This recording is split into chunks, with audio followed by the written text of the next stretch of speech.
Reva has taken this season with her two bare hands and she is owning it. The first one with how I carry myself, that's how I want to carry myself. It's my body, it's my life, I do what the fuck I want.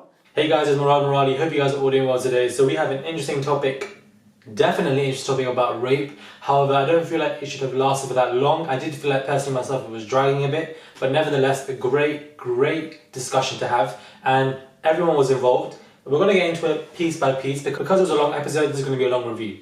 The person that stood out to me first, I would say, is Reva. Now, I feel like I've been talking about it all the time, and it isn't because I'm a big fan of her. It's simply because she comes through.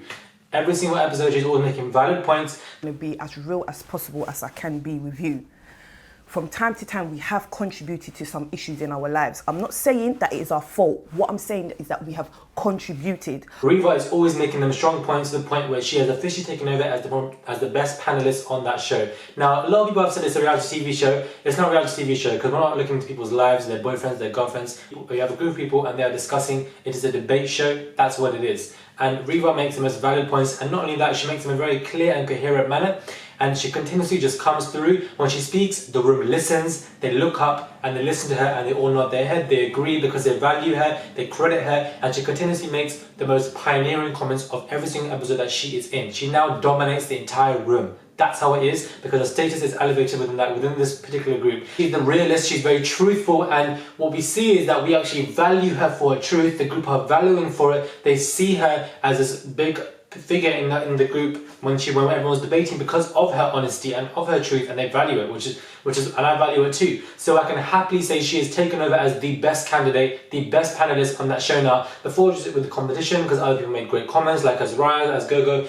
but I feel like in this season, Azariah has taken a back seat. She has taken a back seat because in the first season she was the one who made the most valid points. We looked at her, she was the most credited one, especially all the not bullying people going up against her for no reason. But now it's shifted completely. Azariah has taken a back seat and Reva has stepped forward. Azariah, listen, Azariah was talking a lot in this episode.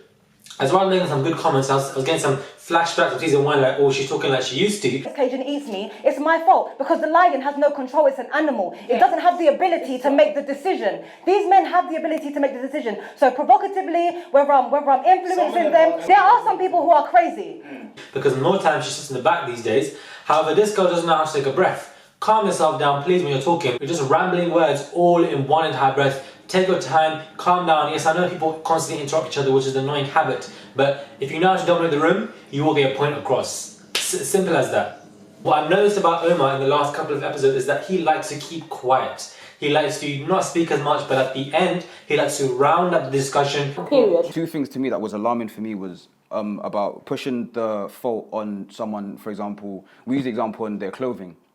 So that was one thing I wanted us to keep in mind, yeah? And the second thing was, I thought maybe on the Mandem side, we have to be very careful with what we say in terms... Round up the panelists' points and what they see, and then add his point or add a question to see what people think. This is what he likes to do, this is his habit. Nothing's wrong with it, but I've just noticed that within him. And we also have Ramla. Now Ramla's the girl with the scarf. And I'm actually quite disappointed in it, unfortunately, because she is the new character of this entire show. We haven't seen her yet. We've seen Nunu, we've seen Sia, we've seen Reva, we've seen Omar, we've seen Adrian and so forth, but we have not seen Ramla, the girl with the headscarf. We haven't seen her yet. This is the first episode, so therefore we are all looking towards her points. What's she going to bring to this? Is she going to have a strong point or not? But as the audience, we are immediately inclined to see what we think of her. We need to see her talk so we can create an opinion of her. She did not do this. She did not do that, which is quite surprising. She only spoke at least half an hour within the show, which is quite weird. In my opinion, she should have spoken more. Yes, there was some small interview points, but you did not speak enough in the entire debate room, which does not give me enough to clarify a strong opinion of you, to discuss you properly in my review, unfortunately. So I think in the next episode you are in, please speak more so we can get more out of you. Your analogy with the sweets, I wasn't a fan of it, but you were onto something definitely, and I feel like you made a good point, but you could have expanded and elaborated and extrapolated each one of your points into further stronger points, which I did not get from you, unfortunately. So please next time speak more. That will be my critique for you. Already in a vulnerable position, do you know what I mean? There's predators, like men are predators regardless, like these rapists are looking for the most vulnerable person. And everybody was sweating. Everybody was sweating. Was the oven up in that kitchen? I don't know what was going on.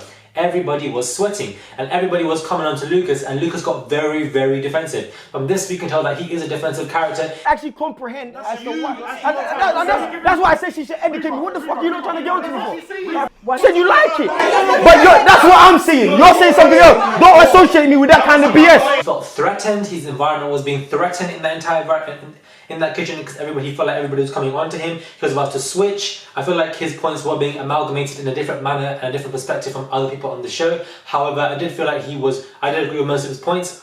When it comes to rape, the actual subject, I don't understand why there's a long talk. Rape is 110% not the victim's fault, because if you actually look at the statistics of rape, whether you are in the UK, US or so forth, or you're allowed to dress as you are, or wherever if you're in the Middle East or Asia or Muslim dominated countries where you have to cover up, rape is more high and apparent in those countries where Muslims have to cover up. So therefore majority of the time it's got nothing to do with the type of clothes that you wear. That might incline to something, but it's got nothing to do with clothes. So eradicate that from your conversation, please. And it's all about the intentions people have in their mind, how desperate they are, what they want to do to you, their psyche and so forth. Now, let's get on to Esther, please. First and foremost, your looks were killing me. The first one with your weave, I don't know what was going on here. You're looking like Susan from Next Door. I was like, what's going on? Then in your interviews, you had these glasses like you were going up to space. This look was even more baffling. Both of your looks weren't slaying today, unfortunately. But if you look at her body language in this entire episode, she was very quiet.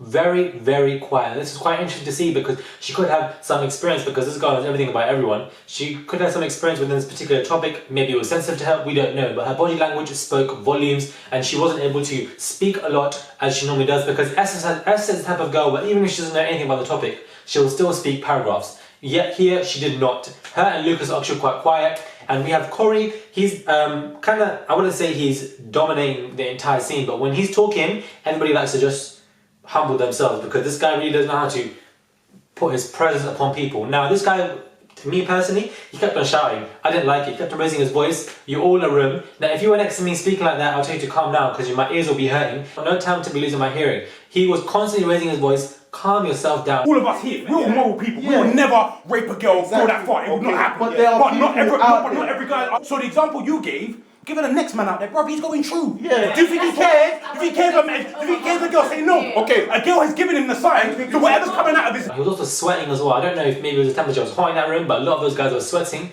I don't know what was going on. But Cory, please lower your tone of voice when you're speaking to your colleagues. Simple as that. You're shouting. I don't know why you're shouting. Like, just calm yourself down, please. And Sia was killing it as well. She made very good comments about the role of men as well, the role of women, that bring that notion in. But in terms of what you're saying, again, coming through with the great points. I didn't like where you were positioned on the show. Like when the camera was on you, it was just your face. Like we weren't able to see anything else. It felt a bit weird.